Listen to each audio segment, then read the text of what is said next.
¿Qué tal, neurofans? Soy César Ceballos, mentor en neurolenguaje y comunicación no verbal.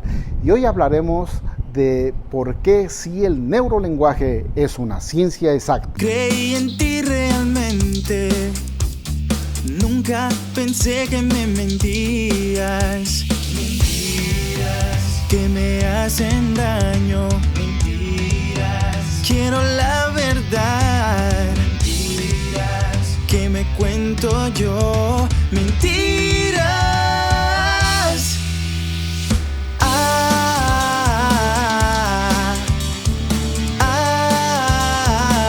Antes de comenzar, quiero decirte lo que es ciencia y el método científico para estar de acuerdo en lo que estamos diciendo.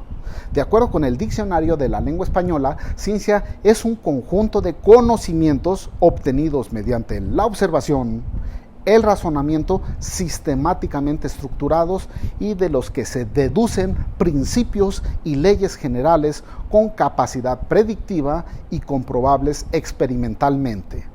Es decir, se pueden comprobar.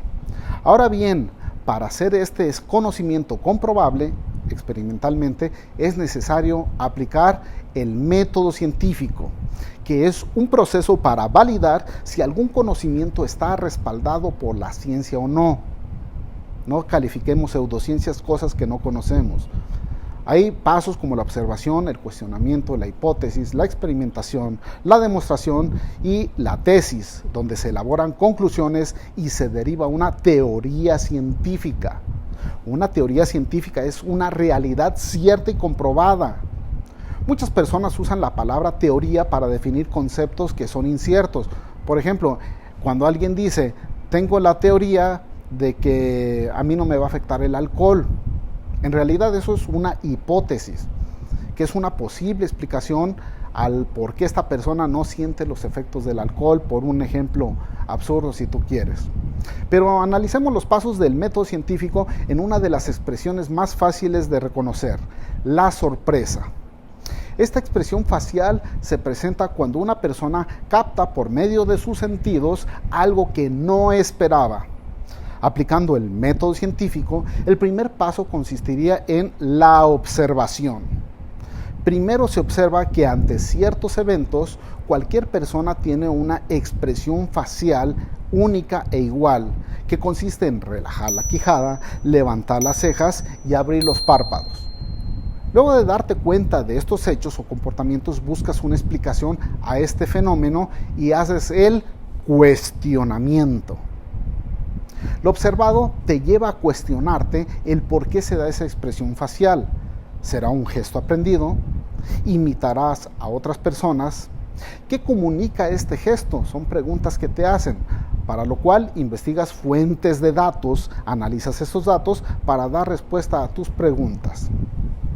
Después llega la hipótesis.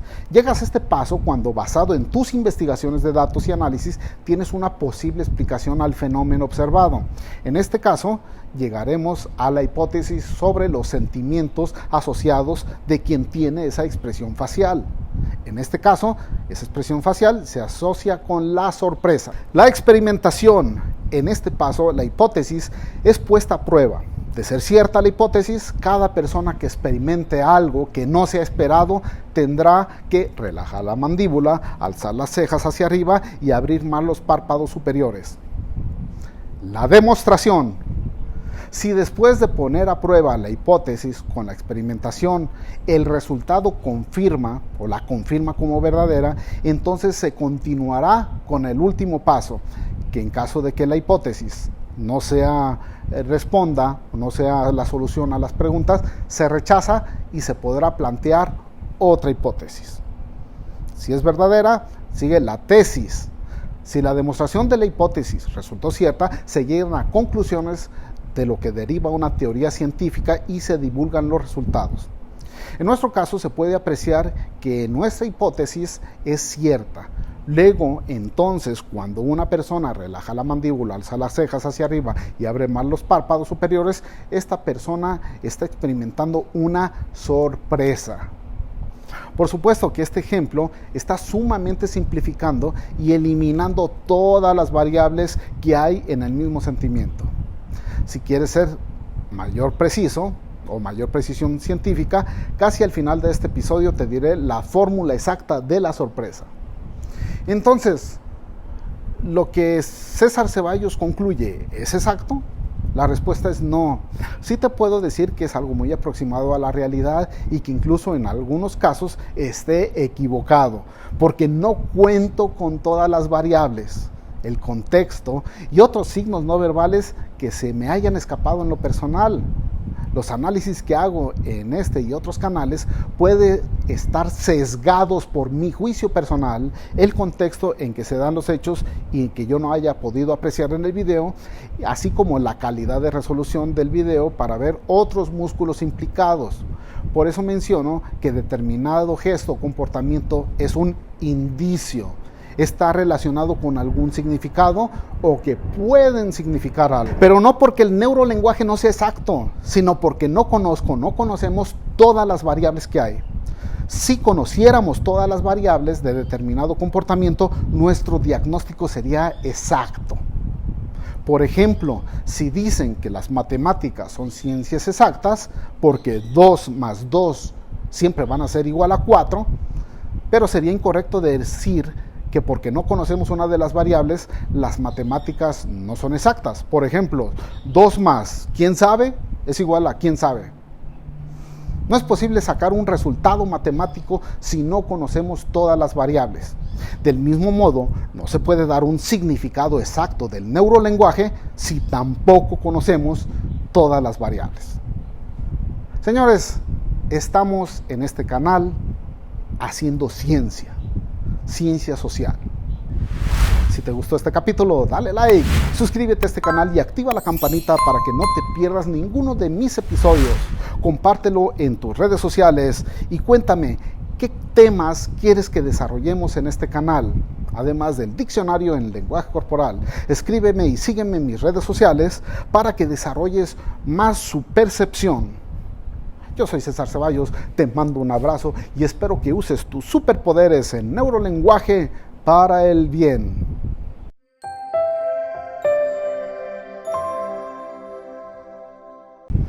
Y una cosa más, de acuerdo con las investigaciones del Dr. Paul Ekman, la sorpresa se puede determinar con una suma de diferentes unidades de acción, identificadas dentro de un sistema de clasificación facial que consta de más de 500 páginas, considerando cada músculo facial implicado o de otras partes. Así pues, la sorpresa tendría la siguiente fórmula: AU1 más AU2 más AU5 más AU26, donde AU1, movimiento del músculo occipitofrontal vertical en forma ascendente, elevando la parte interna de las cejas. AU2, movimiento del músculo occipitofrontal vertical en forma ascendente, elevando la parte externa de las cejas. AU5, movimiento del músculo orbicular vertical en forma ascendente, elevando los párpados superiores. AU26, relajamiento del músculo macetero, haciéndole que la mandíbula se relaje y los labios se despeguen. Es importante señalar que todas estas unidades de acción deben realizarse juntas, al mismo tiempo, ya que de lo contrario no se clasificaría como una sorpresa auténtica, así como su duración tiene el momento exacto.